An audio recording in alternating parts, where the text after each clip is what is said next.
It is the king, Archie Colgan, and the undefeated run continues for you. Emmanuel Sanchez, tough character, man. I mean, one of the toughest guys on the roster, but you scored the decision win.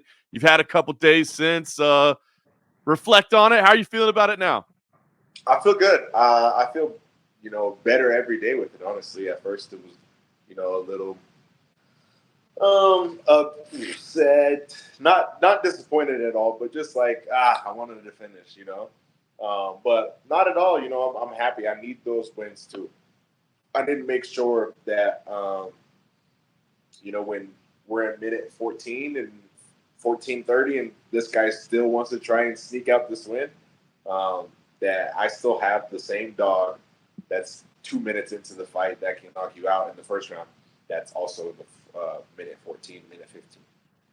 So you touched on it, right? I mean, you're still very early in your mixed martial arts career, right? And sometimes from the outside looking in, I say, hey, I think there's value in going 15 minutes against a 30-fight veteran. You know what I mean? Because those things you learn. Now, is that just something that maybe we say as commentators that it is valuable, or is there real value to it? I think there is. I think I want to be a finisher. And I think most people, if they watch my fights, they do believe that I'm a finisher.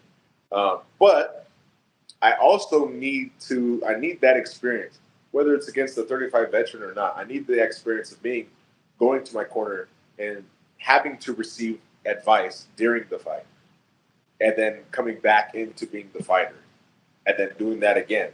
I need that experience of all right, go back, walk back to the corner, get some advice, and apply that advice into that round. Come back, do it again, go back, fight again.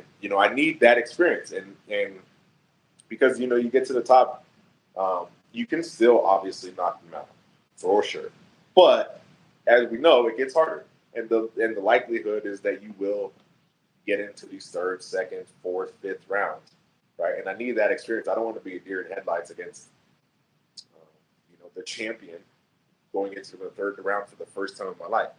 And I think it's a great experience. Obviously, I love to get finishes, but I'm happy to have gotten a dominant decision win.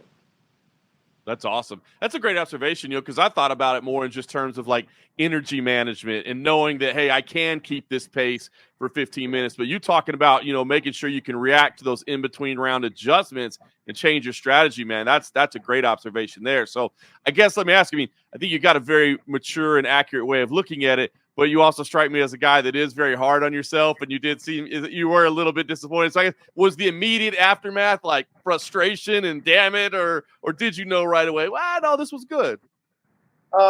Yeah. If you go back and like watch the fight, it's almost just like not so angry, but I'm just like not disappointed. I don't know how to say it, but I'm just not the most happy with how it was.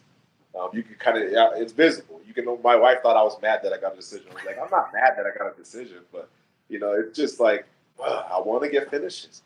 I believe I'm good enough to have finished it. I just didn't get to finish.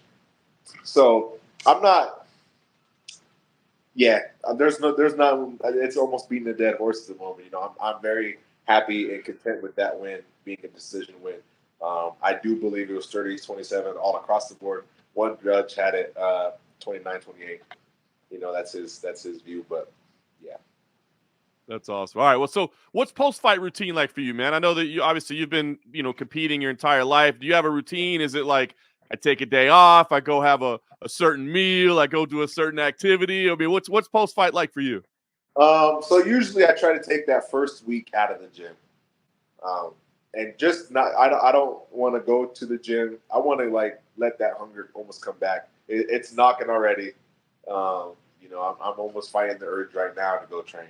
But it's a little bit different this time because halfway through my camp I just had my baby boy, so I'm staying away now, not because I want my body to relax and I want my mind to relax, but just because I want to just have more quality bonding time with my family. That's awesome. Yeah, I was going to ask you about that. It's so hard to do, right? It's so important that you really just put yourself in the moment and do what really matters most, really, even though I know you want to keep chasing this professional career and that's what's going to, take care of your family, but you got to be there for your family. So is that been a difficult balance to like, hold on, put the competition mindset on the side, like let's be present for the family and not worry about those athletic endeavors right now? Yeah, it was. I mean, it was hard because it was only like probably 2 days. And my wife went into labor that Thursday night, had baby Friday. We stayed in the hospital Saturday, and by Sunday I was back to training. So I didn't it was like bang, bang, bang. And then before I knew it, it was like week. It was fight week, and I just had weighed in, and I was like, dang, I feel like this camp flew by more than any other one. But it's probably just because halfway through it, I had almost a life changing event happen. So it's just nice to enjoy a little bit of downtime with the family. And it kind of sucked at the time. My wife gutted it out, but she was a trooper to make sure that she also understood. Before I accepted the fight, she understood what that means for her too. Like with me saying yes to it, that means I won't be as helpful in the beginning. So shout out my wife for that too. That's awesome. It's so hard because this is a selfish sport, man. I mean, you really have to put yourself first if you're going to be successful. So now that the fight's over, do you like get home and she's like, "Here, it's yours. Take. I'm out. I'm going to bed. I'm sleeping for a week straight." No, I just throughout the day I just take more time with them. When it comes to nighttime and stuff, like he still needs her more than me. He doesn't. I have nothing for that little man who's crying in the middle of the night. Unfortunately, I got love, but he doesn't want my love. He wants. That's awesome, man. Well, it's glad you're getting some family time. All right, so you talked about it. You did say, "Hey, I want to take a little time off. Obviously, I need some time with my family." But you did say, if that Irish lad needs a little something in September. Now, there's a little tease. I'm assuming we're talking about Peter Queally there.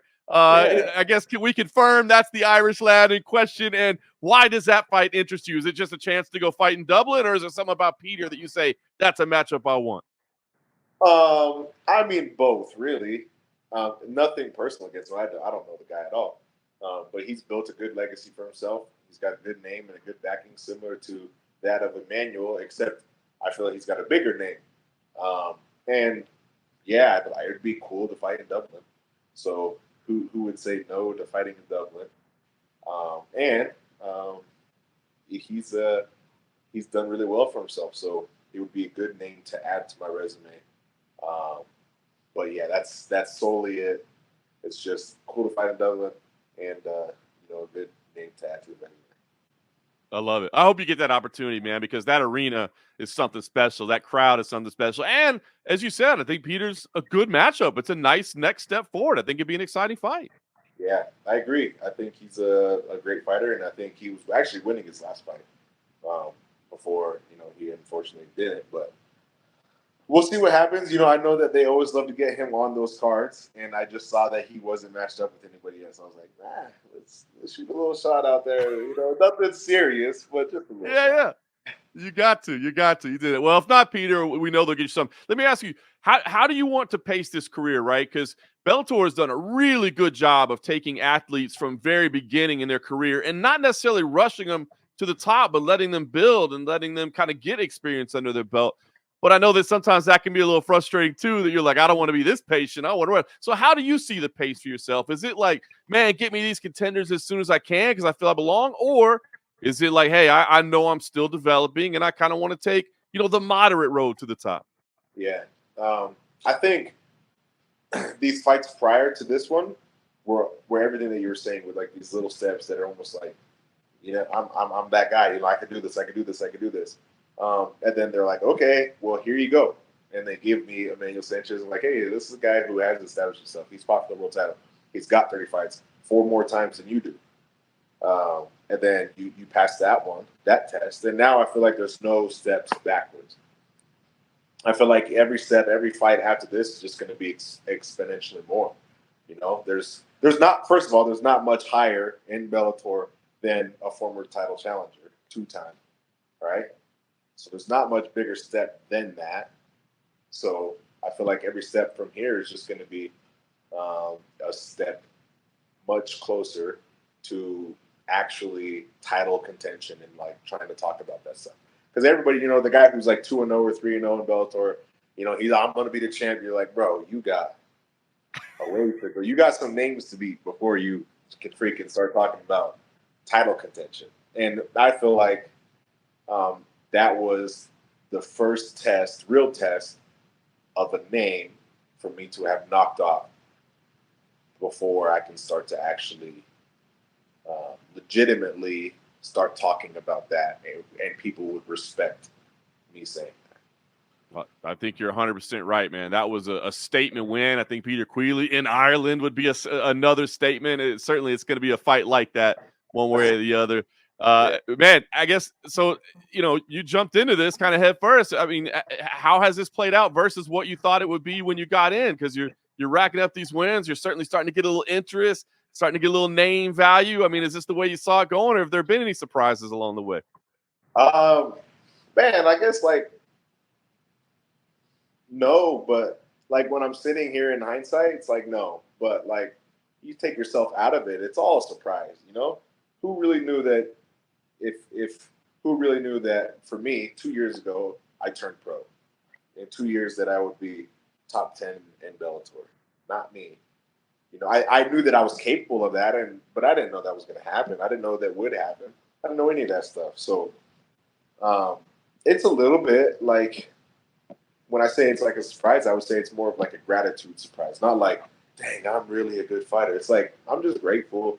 I'm surprised that life has given me an abundance of all the hard work that I've been pursuing. It's all right, well, here you go.